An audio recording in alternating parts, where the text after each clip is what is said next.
विश्वं दर्पणदृश्यमाननगरी तुल्यं निजान्तर्गतम् पश्यन्नात्मनि मायया बहिरिवोद्भूतं यथा निद्रया यः साक्षात् कुरुते प्रबोधसमये स्वात्मानमेवाद्वयम् तस्मै श्रीगुरुमूर्तये नम इदं श्रीदक्षिणामूर्तये तस्मै श्रीगुरुमूर्तये नम इदं श्रीदक्षिणामूर्तये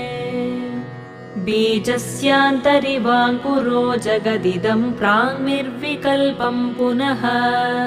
मायाकल्पितदेशकालकलना वैचित्र्यचित्रीकृतम् मायावीव विजृम्भयत्यपि महायोगी वयस्वेच्छया तस्मै श्रीगुरु